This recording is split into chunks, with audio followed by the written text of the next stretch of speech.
I'm a naturally curious person. And even as someone who gets to ask questions on television for a living, I feel like there's never enough time to ask about all the things that are swirling around in my head. So I wanted to use this space to chat about all the things I'm curious about. Now, for those of you who don't know or who haven't seen, read about our next guest, she is the best-selling author to the incredible book and must-see Netflix series From Scratch, a story about her personal life. Please welcome Tembi Locke. Welcome. One, thank you, because I know, like life could be happening in a whole other way, but this is a beautiful thing. So thank you. So when I talk to you, by the way, I'm talking a lot from scratch, like because I know in some of my interviews, I hear people are speaking straight from the book and then, but it was from scratch that completely blew my mind. And I literally find myself wanting to ask you so many questions out of order, but I'm going to try to find some semblance. Sure. Okay. So I'm going to start with, what did you think love and marriage looked like before you met Saro? Oh, that's hilarious. Oh gosh. It looked like a hot Christmas mess. I mean, meaning, I don't know. I felt like, I had, my parents had divorced and each had remarried, and I saw different and I had grandparents who, had been together and come apart and then been together again. And so it just felt like people were really struggling to find a way to be together. But also I had the blessing of people who also were in relationships that they worked. I was modeled, what it looks like to work daily, to be present and with another person, right? And so although some marriages, aunts, uncles, parents worked out or didn't work out, I did see people in earnest showing up, doing their best with what they had, the capacities available to them at that moment to show up for someone. So I had that imprint, right? So I knew people, were doing the best they could. Right. But it also was like, what's the magic that makes you also like each other? And also, not just work all the time, but really like each other and laugh and light up when someone comes into the room, and all the things I'd seen in rom-coms, right?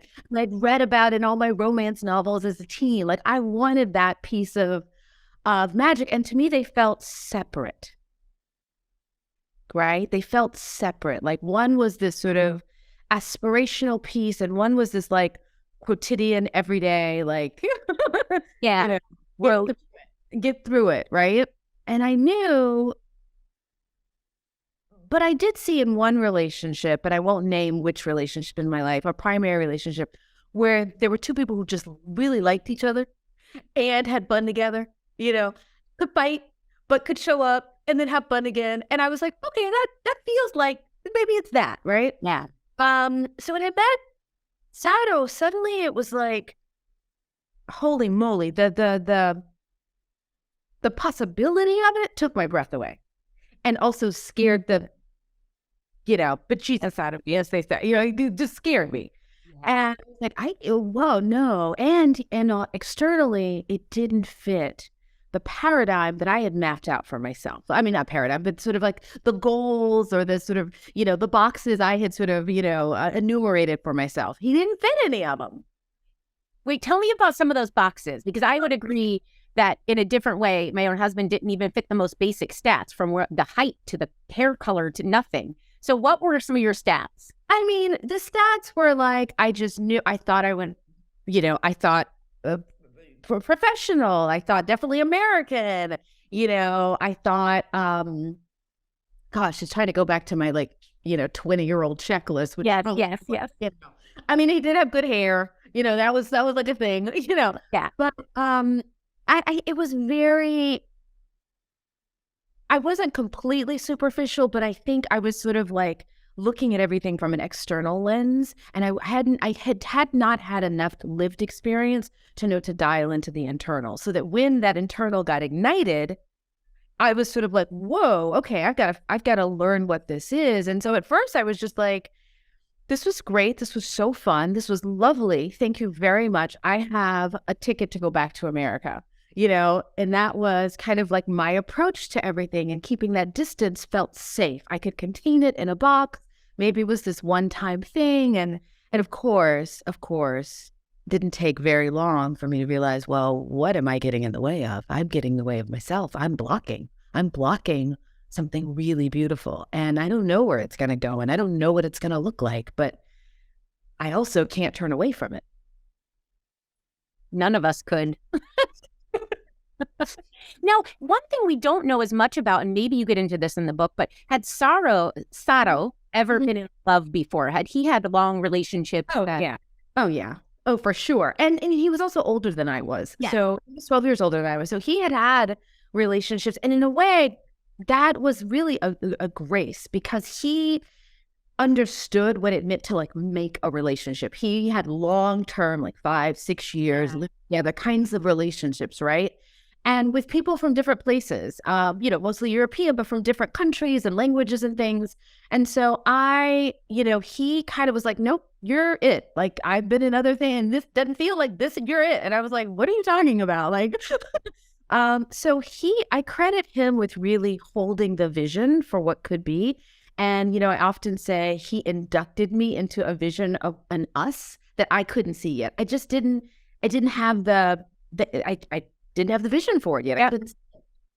Well, and also I would say that after having been married in long relationships, like you said, the way you look back at this relationship, having that trust that he saw something that you couldn't see, I wouldn't have been able to see, just due to, like you said, lived experience. So there's a lot of trust there. Like, I love what you're saying, but I'm going to trust that you're doing the work to know this is special. And the reason why the trust was there was every moment I was with him, I felt my most authentic self. And I know that's like very 2023 language to put on, something that happened long, but I really just felt fully me. I didn't edit myself. I could be vulnerable. I could be moody. I could go on riffs about random, tangents.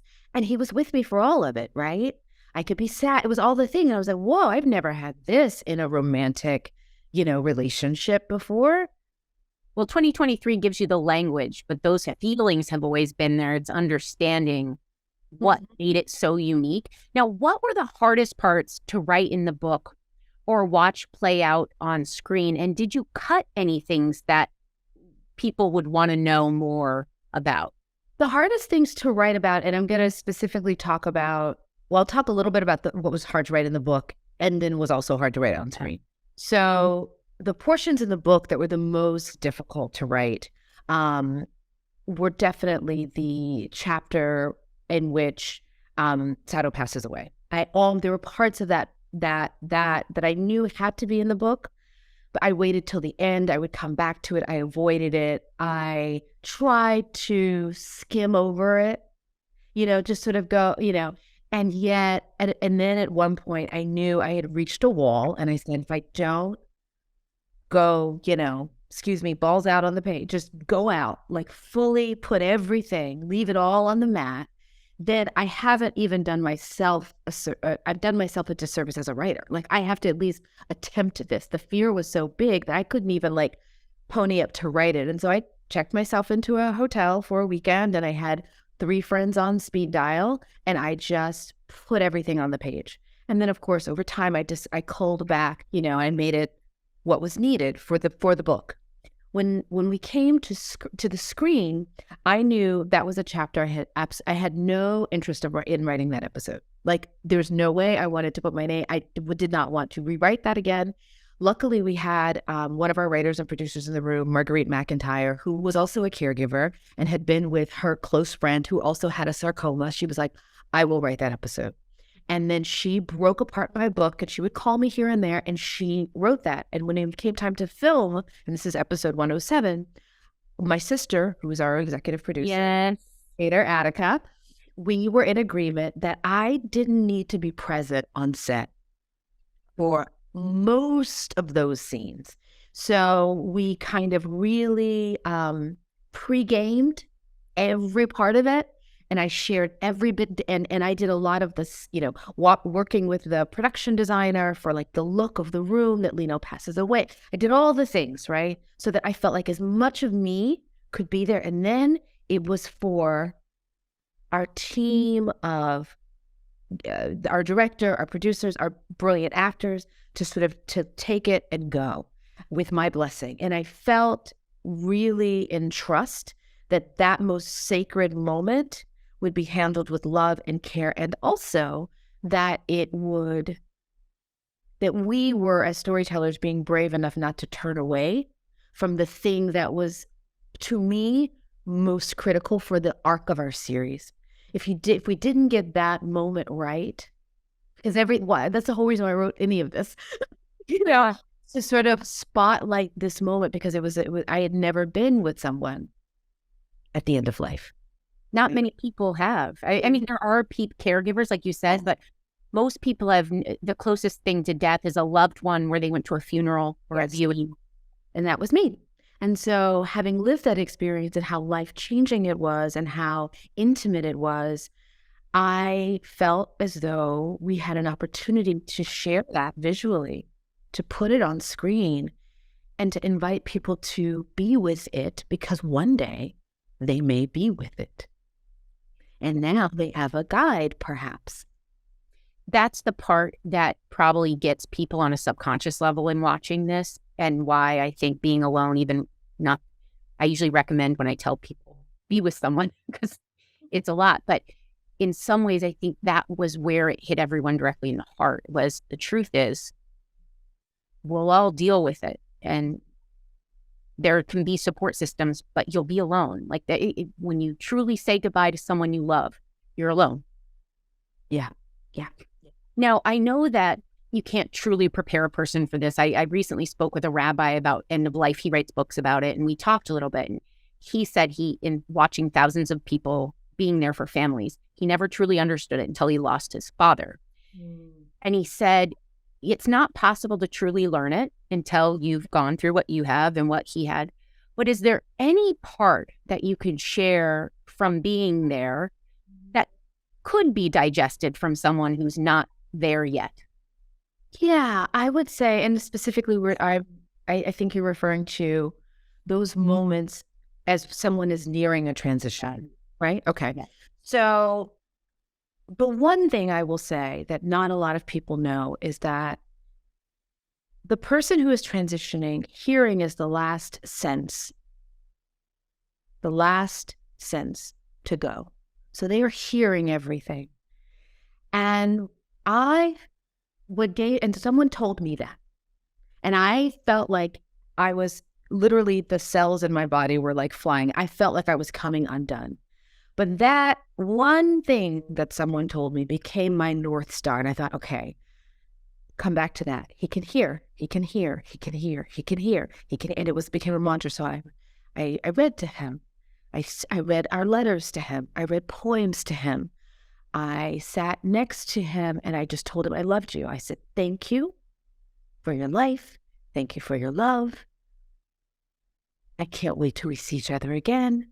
I will welcome you in my dreams. And I just talked to him as though I wanted to say everything I could say. So that's the one thing that I would offer, because I felt that it was actually the beginning of a kind of communication that he and I are still in, which sounds odd to some people. I don't think so. But it was, that being able to say the things that I felt would be most comforting to him and were also comforting to me, and that were emblematic. I get symptom that were a symbol of all the love we had. Yeah. That's what I was trying to do. And so I would say definitely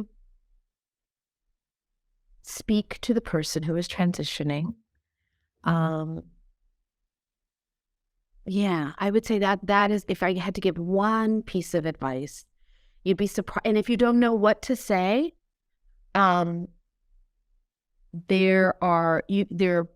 say a prayer, you can say a wish, you could tell a funny story. It doesn't really matter.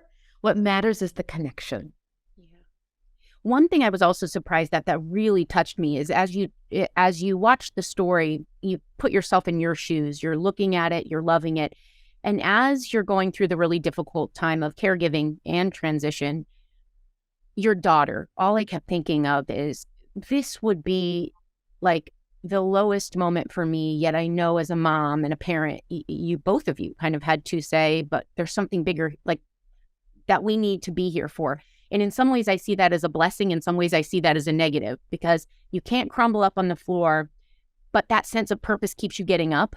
Yes. And the way you treated it in the show was brilliant, because I never would have known until that woman comes with and says, you need to take her to him. And that's not where my instinct would have gone. Exactly.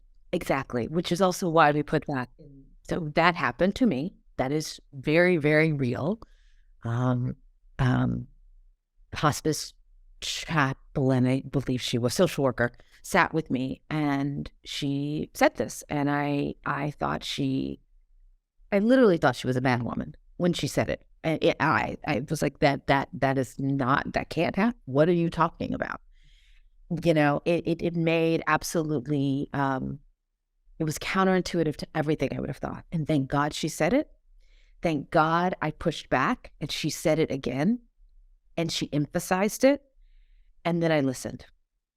And then the part that you just referred to as a mom that needed to rise to the occasion, I was like, I don't want to do this. This is going to be hard for me. This is absolutely counterintuitive to everything I want to do. It does not feel good. And yet, I am this child's mother, and I have been told that this is good for her. So for me to turn away from that is to cease to do the thing that I am in contract to do for her, which is to care for her body, her heart, her well-being, her soul, her spirit. So I am going to do the thing that is hard for me to do. And I'm grateful that I did, because it set her and us on a kind of path around honesty, around openness, that we can do hard things. It was a beautiful moment for her to have had with her dad. And I think for the 7-year-old brain, which is trying to understand the rupture in their understanding of what the world is when a parent dies, there's a rupture, that helped to give her some concrete understanding of death, which is very hard. I mean, people are I still, as an adult woman, I'm still trying to understand all of it, right? Death. And so for a 7-year-old, so I encourage parents,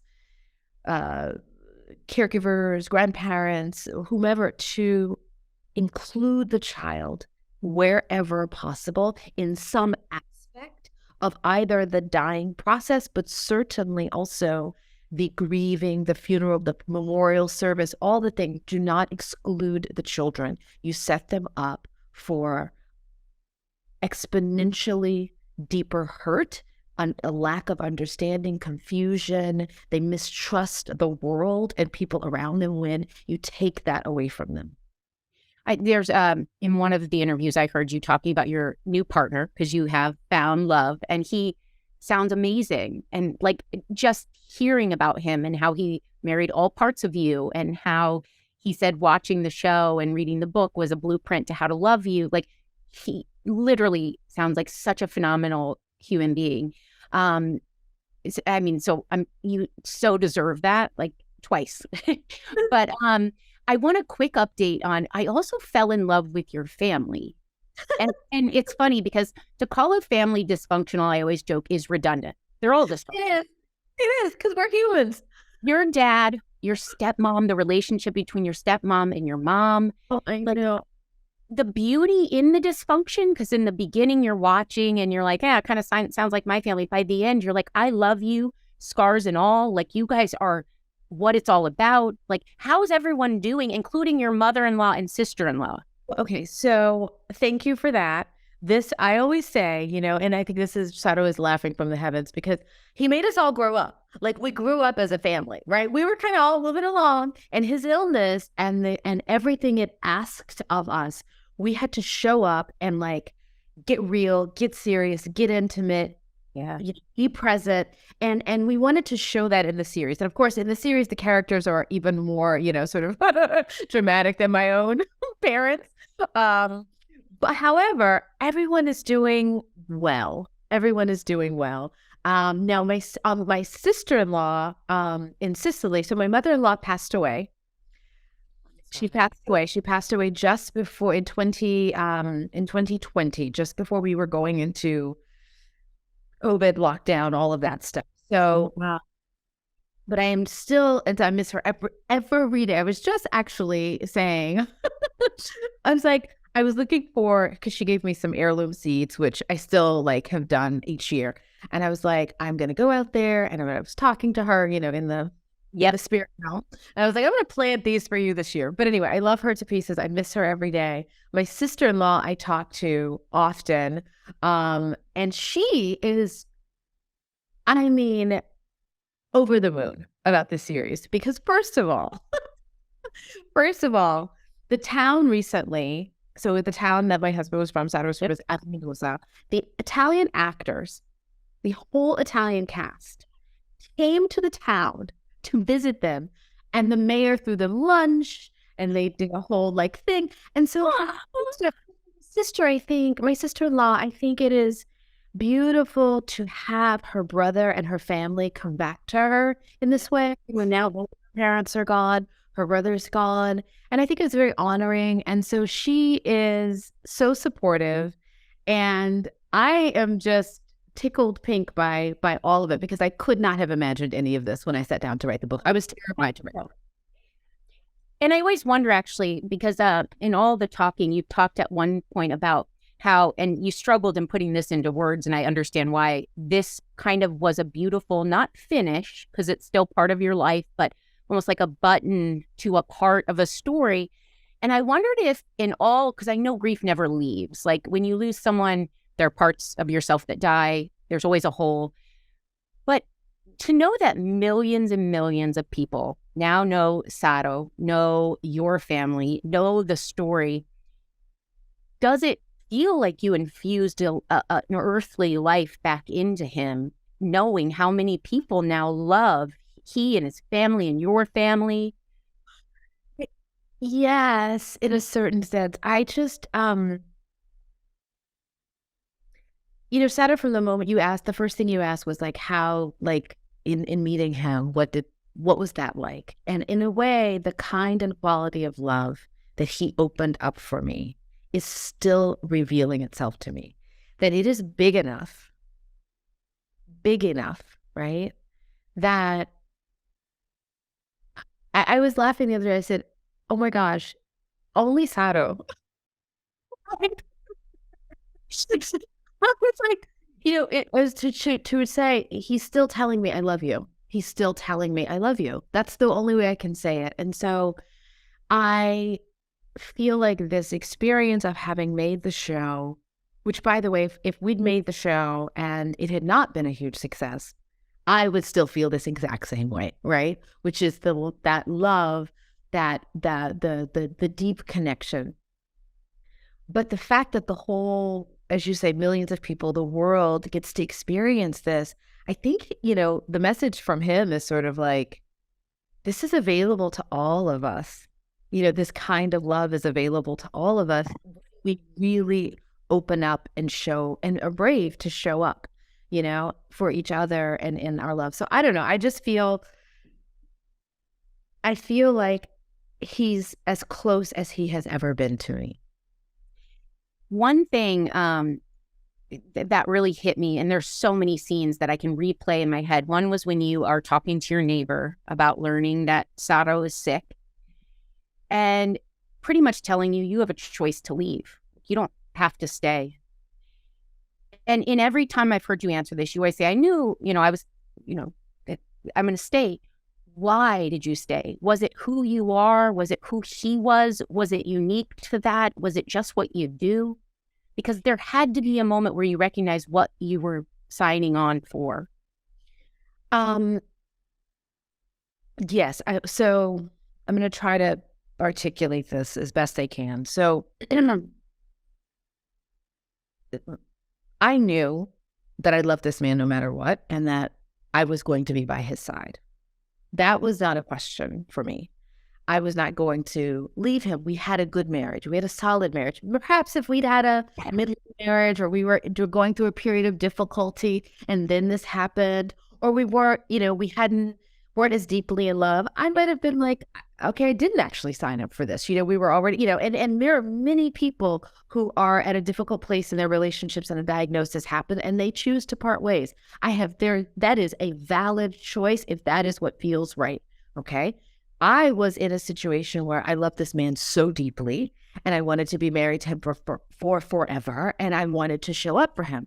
The choice then became about, how was I going to show up? Was I going to phone in care, which is to say, yes, I'm married to you. I'm here for you. I won't leave you. But now I'm just your caregiver and I don't even know how to be your wife. What I wanted to do, and the choice I had to make, was, how do I still have my marriage while I'm his caregiver?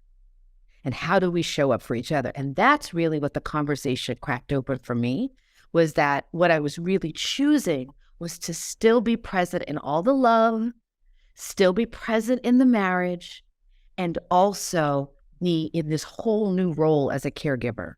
And so we were trying to do both things. And I, we had hard conversations. There were times when I said, look, I know you're ill. I know you're sick. I know you don't feel well, but I need this from you right now. I still need that. And that level of intimacy became the new normal in our marriage and strengthened our marriage. Your whole relationship starts long distance when you move back. And I heard you talk at length of the beauty of creating that relationship, because you're really taking away that physical and saying, we're going to fall in love. Well, you'd already fallen in love, but let's love and grow together emotionally, spiritually. And in a way, that's how you said goodbye to him, because he was back to being not his full self, but it was back to that relationship. Do you find that your learning was as magnificent or profound in both instances in different ways? Absolutely. People say that when we talk about falling into love, and I think what we're doing is really, we're falling, if you will, upward toward the aspiration of what could be, right? We're all just like, oh my God, yes, life, give me all of the love feels so good. It's so, we're falling up toward the aspiration of all that could be. And when we say goodbye with our grief, we're falling down to the bottom of really is also going to be the foundation of that relationship, right? So the depth of that relationship, you got to fall that far to hit that place, right? So when we were in the process of saying goodbye, what I wanted to do was to make him feel as loved as he had made me feel loved when we first met. And I was doing it intuitively. I was doing it instinctually, but it wasn't until I actually wrote the book and I was putting conscious mind space on looking back on, and I went to my journals and I went to our letters, because I had all those letters we'd written when we were thousands of miles apart. And I still wrote to him after he passed away. I wrote letters to him. So when I was looking at the totality of all of that, these letters at the beginning, the letters at the end, right? What I saw was a continuous conversation. And that night that he passed away, it rained and he waited for me. My sister, in life, and it's in the book, I'd been with him for hours and hours, maybe 8-9 hours, and I needed to close my eyes for a bit. And I went to lie down. And the next thing you know, my sister tapped me on the shoulder. She said, I think you need to come down and be with Saro. And I came downstairs, and I immediately knew when I walked into the room that he was near the end, and I got in bed with him. And he waited. And so I had written in my journals as a 20, he waited for me in the rain. That's evil. Great. And then here I was newly widowed. He passed away, and I wrote, "He waited for me in the rain." And when I wrote the book and I read both of those things, I thought, oh my God, he was all along my whole life. So I would invite people, when someone they know is ill or is transitioning, to bring to them the kind and quality of love that you first felt when you met them as your best friend, right? As your lover, if that's the case it is, but just give them that back as they are leaving this earth. Give that love back to them. That is what I would want. I hope I'm blessed enough to be in a position where someone is whispering beautiful things into my ear as I leave this earth. I hope for that. Oh, the one thing that also comes to mind is I don't think I grasped how long you were a caregiver. So hearing that you were a caregiver for 10 years of all this, I know you had to learn how, because you were not necessarily worrying about yourself, taking care of yourself. You were being there for him. You were also a mom. But what did you learn, not only in loss, but in the years of giving so much of yourself? In addition to taking care of yourself, what did you learn in that time? First I had to learn to ask for help. That was not easy for me. Not easy for me. I mean, really hard for me. And I had to hit my own kind of rock bottom as a caregiver before I allowed him in. And because I think I did try to do it all my own, I probably would say at least for the first 3 to 4 years, I was like, I can do this. And then I had no gas in the tank. I had nothing. And we were all struggling. He was struggling. The kind of care I could offer him was struggling. I was resentful. I was tired. I was hurt. I was having back problems. It was all the things. And so I started to slowly and incrementally let people in. The other thing that I learned is that caregiving ramps up your nervous system.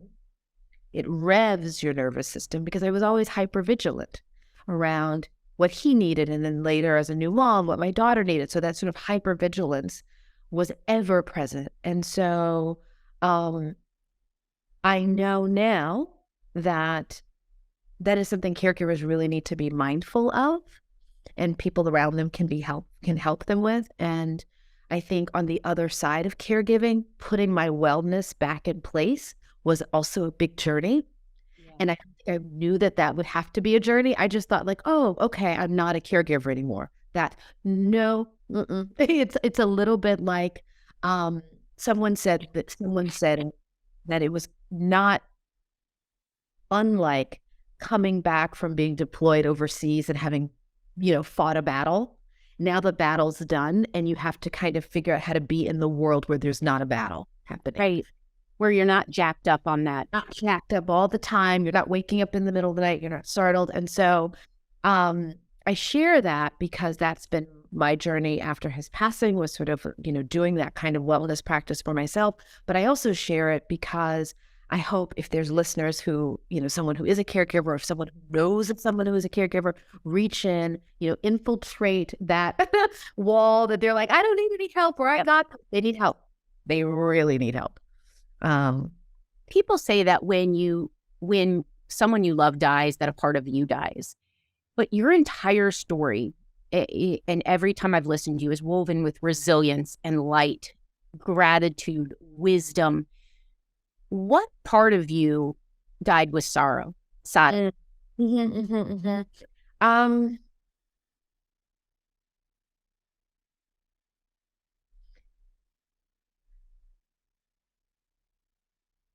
think the part of me that died is the part of me who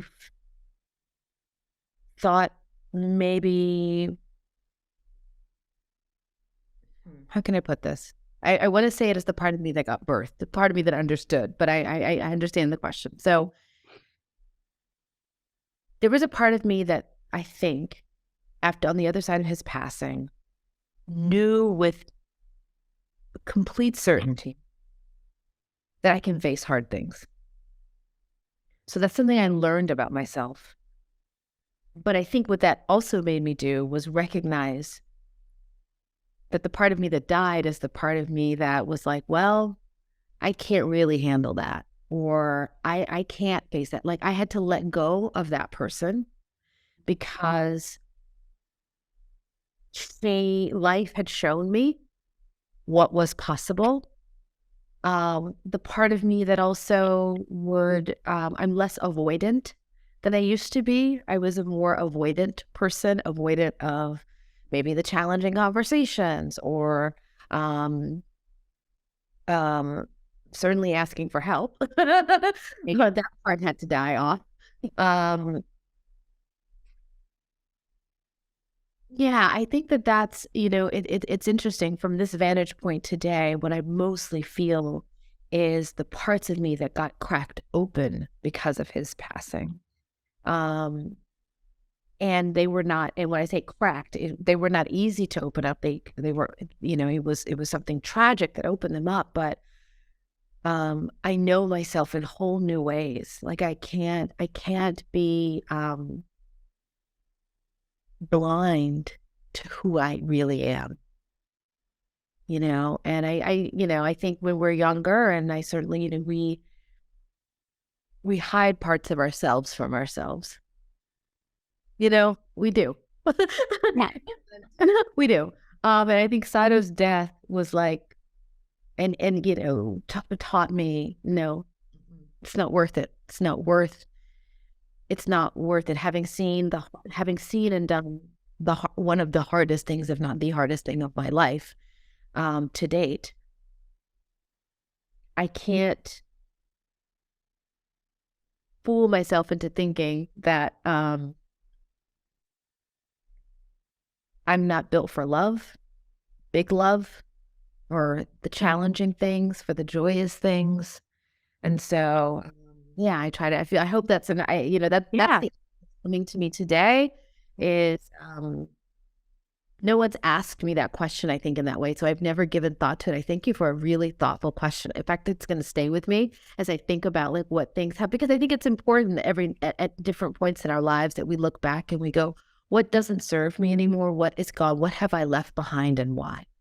Right. Well, I think that one thing that's so special is you mentioned at one point, like, what you thought love and marriage would be. And you said you were, we all kind of have this idea of the rom-coms. Like, Yeah. You became a living example of something that I think if you're looking for it, you might be disappointed. Like, I don't mean to be cynical, but I think it's like your love is the stuff of fairy tales, but it happened. And now you're married to an amazing partner who I've heard so much about in listening to. And I'm just like, I mean, I'm so happy for you and for him because, Thank you. But when it comes to what you've learned with Saro and now your new partner, what are the non-negotiables in love and longevity that you wish for your daughter if she decides to journey this life with someone? Well, first of all, the non-negotiables are the ability to speak openly and freely from your heart, but also with deep, deep respect. And what I mean by that is often the first thing that comes to your mind is not the first thing you say. And thank God for that sometimes. Yeah. But it's that the non-negotiables are being able to hold space for each other, even when it's really uncomfortable. We have to be able to do that.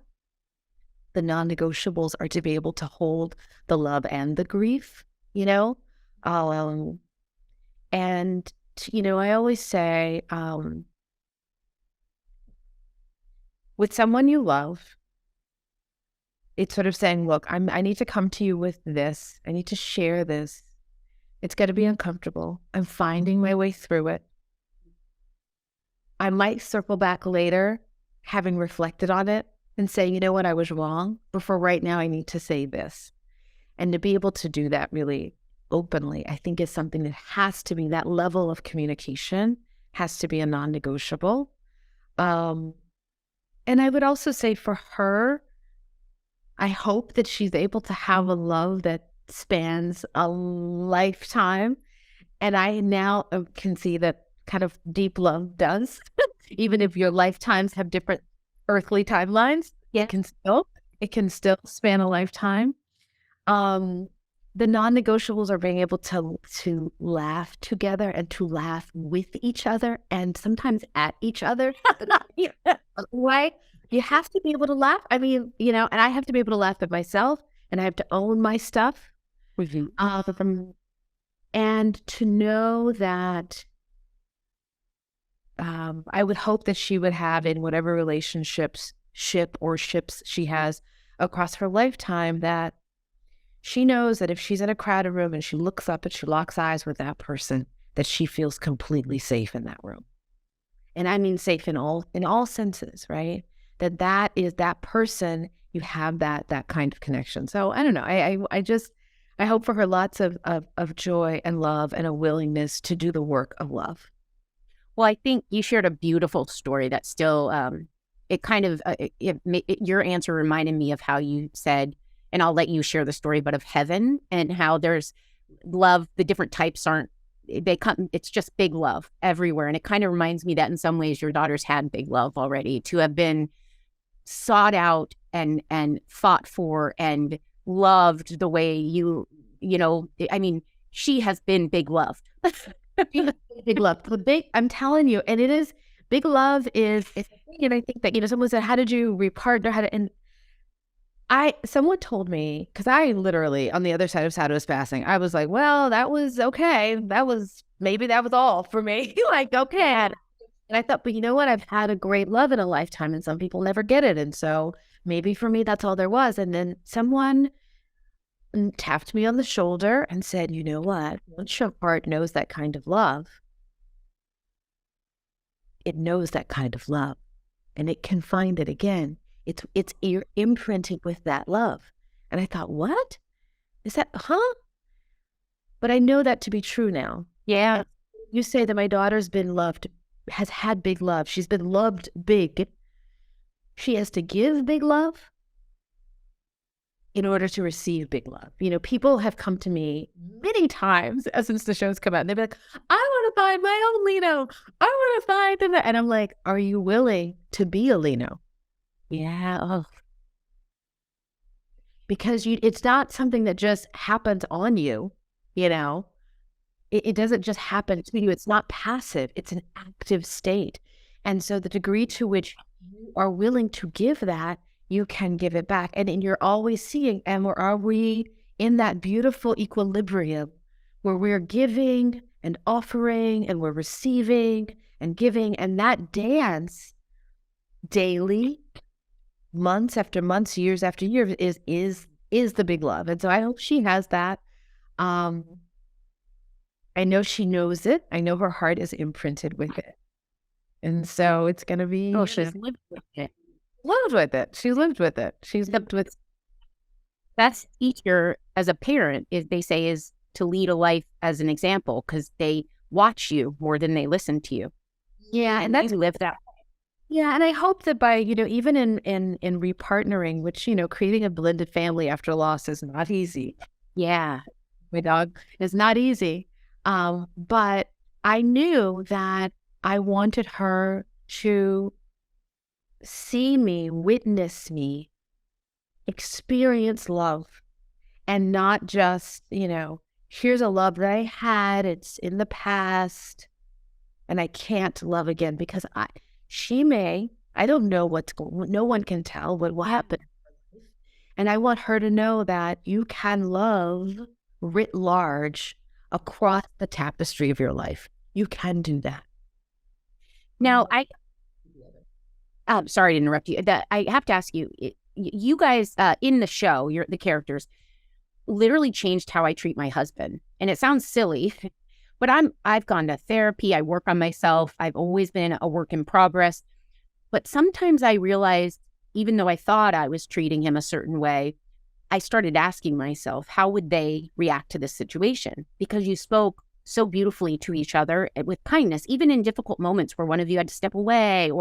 And so when I watch you, not only supported each other, you listened, you respected each other, you took risks, you loved deeply, you made happiness a priority, all of these beautiful things. But where did you learn that? Was that something you learned growing up through past relationships, your parents? Like, where did it come from? I think it's a poo-poo platter. And I love me some Chinese food, so we're gonna all the things. I would say some of it was a deep imprint, right? Saro always invited me to like sort of stretch a little wider, deeper, fuller, right? And so the respectful way we spoke to each other was a kind of like our friendship we valued so much. And I was always like, I'm not going to talk to him the way, if I won't talk to my friend, like my girlfriend that way, why would I talk to him that way? Like that makes no sense. And so, but what I can say is this is really bothering me. And, I'm irritated with you right now. And I need to see your face in about 5 hours because I can't, like, I literally can't look at you right now. And so we would try to hold it lightly and have a little bit of humor. So the humor was an important piece. And I think I learned the humor piece from, some of it was him, because one of the things about the Sicilian characters, he could be both, full of the pathos and all the drama that was like the Sicilian drama. And then he would just like be completely irreverent, like, it doesn't matter, So the humor was something that I learned from him. We both did therapy, so that was important. I read lots of spiritual books. He was a deep, deep reader and a deep thinker about these things. Poetry was a place that we accessed a lot of, ways of being and feeling and language to sort of articulate how we were feeling. And his illness brought us to just cutting through the, if I may say, the shit. I mean, the illness kind of cut through it. We didn't have time to futz around. We just didn't have time to, have some long protracted fight about something that was meaningless. We can have we have a fight, but so we need to get over this pretty quickly. And we did have a rule that we didn't go to sleep angry. That was a rule for us. Even if you didn't like his face and you were like, I like his face. I would say, we're going to sit here until so one of us, because I am a light sleeper and can't sleep if my mind's going. I was like, right. I need to sort of hash this out. And it was a way for us to sort of like put some guardrails around, we wouldn't let anything just go on and on for days. And it was just like, okay, here's the thing. Let's get to a place where we at least can like fall asleep, and then we can pick this up again tomorrow. But we just were like, it wasn't like we never did the silent treatment. His illness brought us to a place where we had to do deeper work faster. Yeah. Time was a privilege you didn't have. Yeah, exactly. Now, one thing I want to ask, I only have a few more questions because I know I don't want to take too much time. Acceptance. How did you, towards the end of someone being terminally ill, and as this went on for 10 years, where did the instinct come from and where did the strength come from to accept the reality of the situation? I want to say I don't think I did. I mean, I did and I didn't. I accepted what was medically about to happen. Yeah. Right? Because I needed like the part of me that was like still in very much caregiver mode. We're like, okay, this is a clinical trial. This is a treatment. What does death look like? Give me all the thing. I need to know the information. Okay, that is what's happening. And I was but I don't think I was able to take it in and accept it until I didn't accept his death until maybe 2 years after he passed away, quite frankly. Not in a real way. But I know what you mean. Like, and I couldn't make sense of it, even though I had shown up and done what I needed to do. My heart couldn't make sense of it, even though intellectually I knew. And that chasm between what I knew intellectually and what I felt was the gap that I had to close. That grief is about closing that gap, right? Yes. And what you intellectually know has happened and what you are feeling and in your body and in your soul and in your spirit. And so, but the acceptance around the news that he was in fact dying, that his body was in the process of dying, that really came to me because a palliative care doctor really broke it down for me. I didn't know what a palliative care doctor was, which is one thing I like wave the banner of palliative care, because I think people should inquire about it, ask about it, know about it early, understand what it is, how it's different from hospice, and or can work together with hospice, but is a different medical practice. And so someone was kind enough to sit down and really break it down for me and say, this is what's happening, because I still was like, well, what if we do this? But what if we do this? I was still very much bargaining and trying to negotiate with it. And at a certain point, he said to me, I know I'm dying. And when he said that, then it was a game changer. It was like, okay, then let me help you do this thing that neither one of us is choosing, but it is happening. Now, I want to give you a minute to share a little bit of palliative care, because you talk about it in the series for a brief minute. And after listening to interviews, I realized you wished you'd had more of that. And it is a reminder that it's free and it's an available resource. But can you tell people what it is? Yeah. So palliative care is essentially, in layman's terms, comfort care, meaning once you are not doing chemo anymore or any kind of treatment that is trying to prevent or push back the disease, you can do what's called comfort care. So in our case, Sara was in and out of the hospital a lot because he was nearing death.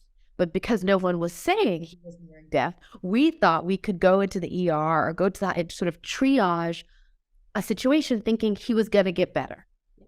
Oh, if we just do this, he'll get better. If I had known about palliative care, if someone had said to me, given what we're seeing and given that we're not doing chemo anymore, we don't know how long he has, but we can offer comfort care along the way so that he's not in and out of the hospital.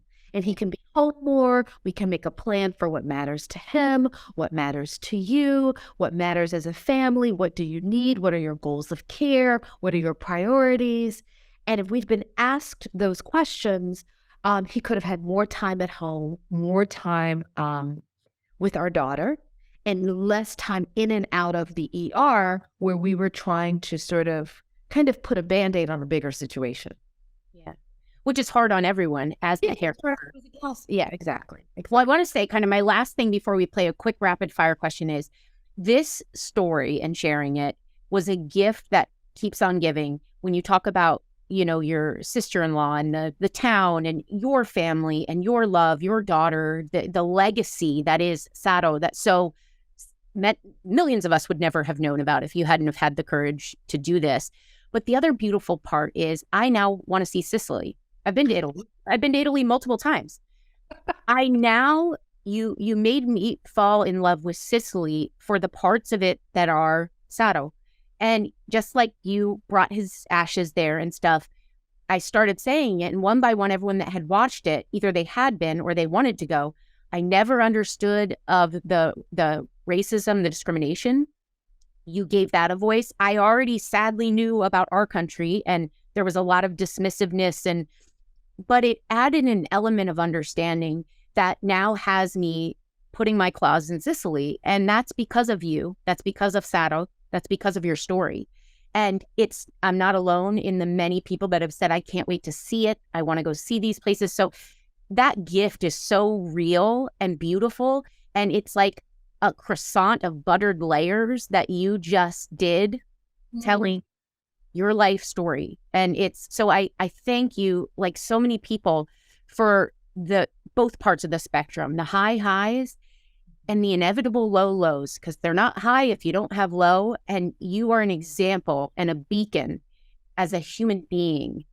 And I can't tell you how much admiration I have for you. Sara, thank you. Gosh, you got me emotional. Thank you so much. Now, welcome to my emotional party, because this is how I've been since I met you. Well, I'm going to say this.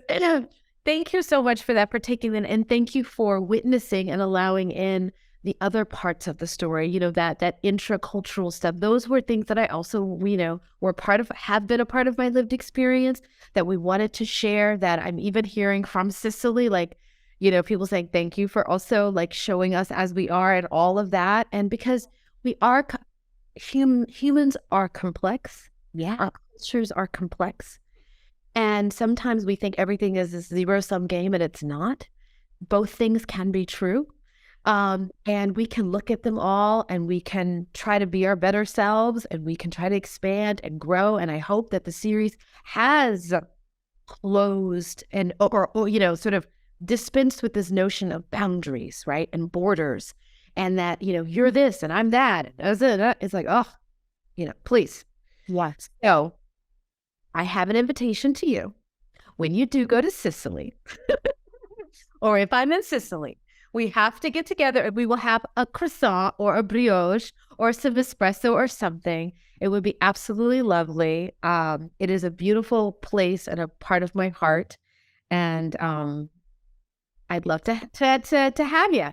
And your Italian daughter, because I love that part in the show too, where she asks those questions. It was another grounding moment. But so I want to ask you, because this is kind of a just curious interview, I want to ask you a rapid fire questions in that vein. Oh, God. So, what is something that brought you joy today? Oh, sounds totally crazy, but I made a fresh pressed juice for myself. Ooh. Now, what do you wish you could tell your younger self? I know that's not rapid. Yeah, I would tell her, take it easy. Don't put so much pressure on yourself. What book do you think should be required reading?